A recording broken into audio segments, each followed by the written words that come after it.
Try that ice cream. Ice cream bush. I don't like bush. Yeah, you do.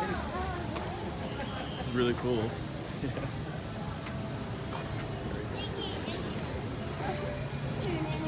Don't tell anybody. Top secret.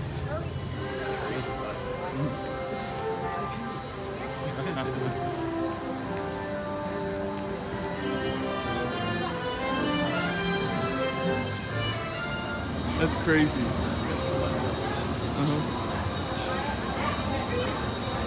That's of course.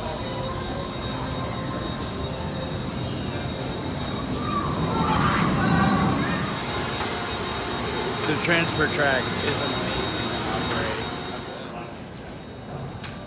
So, I'm going to turn it over to Charlie. Charlie's going to speak up this time so everybody can hear him. But we have a chain and a chain dog out here. We have a spare motor.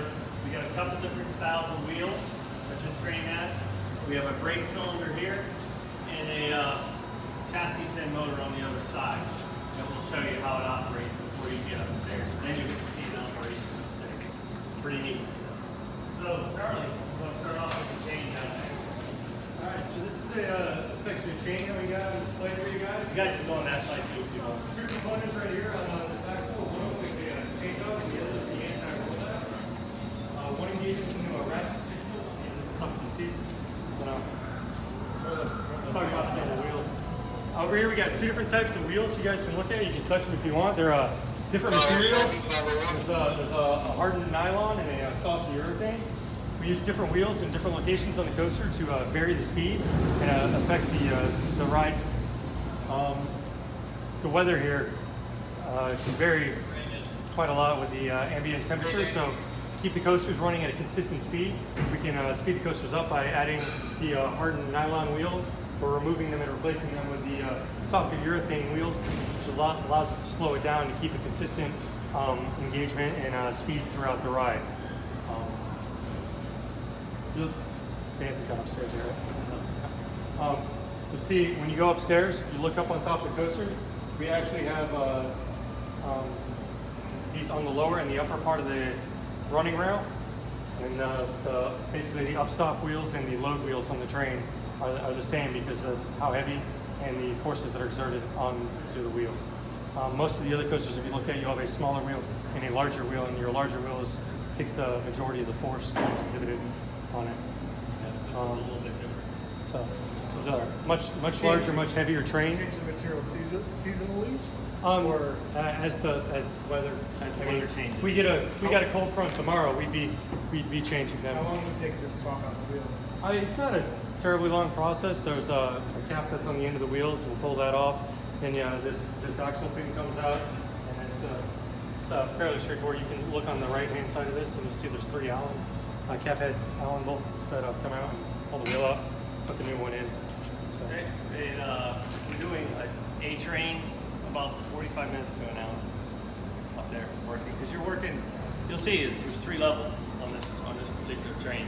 The 3rd level you have to be harnessed off, not a lot of workspace, you know. On the 2nd level, when this one's upside down, you can get to all the seats and everything. Where most of the time the seats are on top and the bogies are right here. This one's a little different. All the bogies are up. So for us in the mornings, it takes a little bit longer because they actually have to jack each car up off the rail to be able to do the inspection on it because it sits on them. Where, like at Kraken or our Mako coaster, those are all suspended. They're all hanging in the morning because they're not on a rail. So it's easy to get to. So that's why there's 8 guys at this ride, and Mako has 5 and Kraken has 6. It doesn't take as much labor on those to do the inspections. But the motor there, the blue motor, you'll see it. It's a pinch style roller on this one. There's a quad of 4. You'll see them upstairs in the empty bays. There'll be a quad of 4, and that's how it does. It pinches the center rail for the train. That's how it moves. Also next to you is the blue actuator for a brake that's out there on the ride. Remember, it's all gravity. Once you leave the lift, it's all gravity that's taking you. That's it. This isn't a limb coaster, have extra launches or anything. It's all gravity and speed. So those are all spring closed. We want to make sure it's going to stop you, and air open. Charlie can actuate it here in a second. don't want to have air flow, you know, the compressor could die. They say, yeah, huh? Yeah. So anyway, we're going to saw that open and close. Behind you, on the other side, you'll notice when you're upstairs, this has a chassis that swings up and down. And it's a chassis pin motor that locks. So the chassis pin motor locks, and that's what holds you in place. And then when you're back in the station, you'll hear that motor. So this is our bench test right here behind you. Try to go over there. Try that. Hopefully they didn't set it off on that one. Last one it worked out well. But yeah. Yeah, you can see right now it's in the retracted position. As operators come around and put you in your seats, right before dispatch, it will extend into the locked position. And that is the locked position. There are engagement locking tabs on the ends of these. It extends and locks into the armrest along the sides of the seat. And that's actually what secures you in as you go around the ride. So. I've noticed that each time I've ridden it. Like I know when it like locks in. You've heard that, yeah, you hear it. Now when there's weight on it, you'll hear it a little more. You're in the station. Just to the right of it is a cam that's inside each harness. There's 3 positions to that cam. You got unlock, latch, and then lock. And that's all that. There's 144 sensors just on the train. It's a little different than any other train because there's so many sensors. We want to make sure which position the train the car is in and you're in the seat. Do they fail safe, do they? Or can they Yeah. move? So if that failed or if anything fails, Yeah, it's it's all designed to fail in the lock position. Yeah, there's redundancy and it cannot be, it won't come unlocked. So there's one seat that doesn't work. If one seat doesn't work, we can bypass the seat. There is, you'll see it upstairs, right next to each seat, there's a port. There's a plug that we have to screw in, and that'll take that seat out. Plus we have a locking guard that we have to do. It's a mechanical locking guard. It's actually got a nut and a bolt that when we put it in, nobody can take it out, so they can't just pull it out. You actually have to have tools to take it out. But we do have that, and the plug is there because that way the computer doesn't look at it. We're allowed 1 seat per train. So with that, I think we're going to go upstairs. Brett's going to lead us up.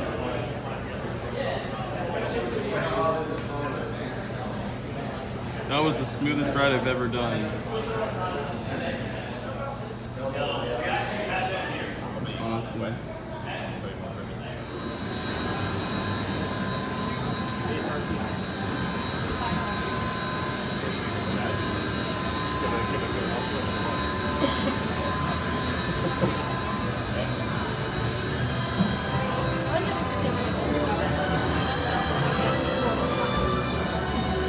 So cool.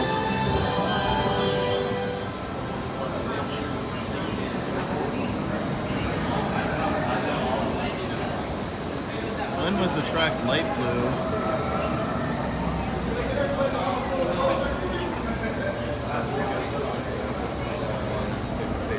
Less conditioning and they'll get the cleanliness into the ends.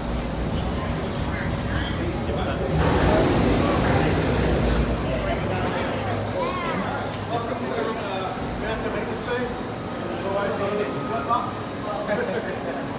So we'll talk a little bit about the trains and the uniqueness of these trains compared to others, and a little bit of our inspections. So one thing that's unique about these trains compared to other coastal trains is there's 144 sensors on this train. There's sensors that tell you that you're locked in to the harness. There's sensors that are for the mobile chassis to say that it's down or whether it's up or whether the pins are locked. Every sensor has another sensor that is its checker balance. It's supposed to see both of those sensors at once. If it doesn't, it gives us an error. In here we have the ability to diagnose and test just like you see on the station. Like we can open this seat right here. Watch out, guys. Right from here. Open it up. There are 3 sensors right here inside this harness that you can look at a little bit. One One of those sensors tells the computer that it should be locked, and then there's two more sensors on either side that also have to confirm that. There's also a sensor for the leg flaps as well to make sure that your leg flaps are closed. Same thing back here. This locking pin is what holds the chassis up and keeps you in the flying position. So with that, there's 6 sensors just for that, just that alone.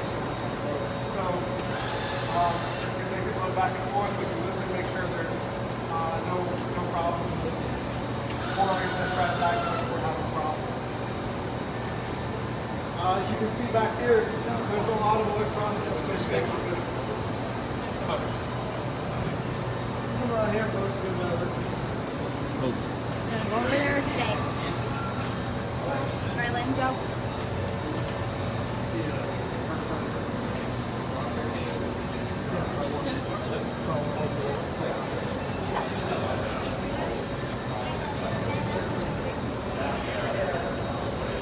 So with that downstairs, that we had some wheels set up. We had some nylon and urethane wheels set up, and you can see if you look on top of the train, we got 2 rows of the nylon wheels and the rest of the urethane, and we use that to control the speed of the train. The more nylons you run, the faster the train will move.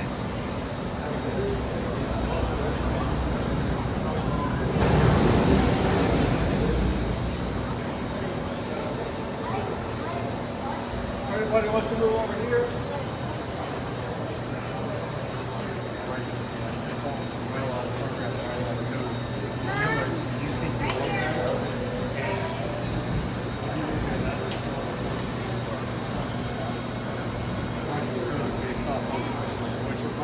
This bay here is the bay we do all of our annual maintenance in.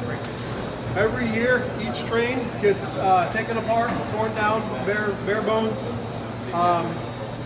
Everything gets NDT, non-destructive testing, painted if necessary, and then reassembled. And that takes anywhere from 10 to 14 weeks for this coaster. What we do is we'll back the train into this bay. We'll suspend the train from these A-frames here, and then we can move these rails in. We can take the wheels and the bogies off and just take it apart so it's not suspended on the rails anymore.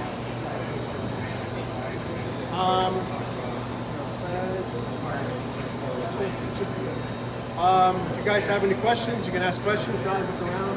What was the cost, the initial cost of this to build it and maintain it?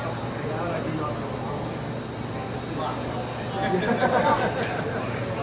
Multi-million, I can tell you that. And was this like one of the first rides in the country that had a suspension like this, or? No, I would say this is definitely 6 months.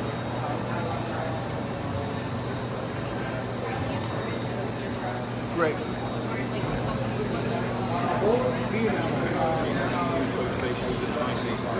Yes. We're actually running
What is a Teenage Mutant Ninja Turtle doing here in the maintenance barn of Manta? Did he build this roller coaster? I don't know.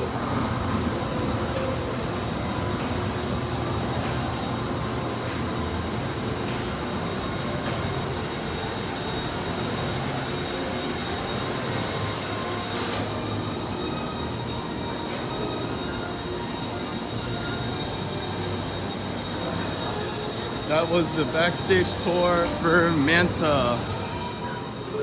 And now we get to ride front of line access.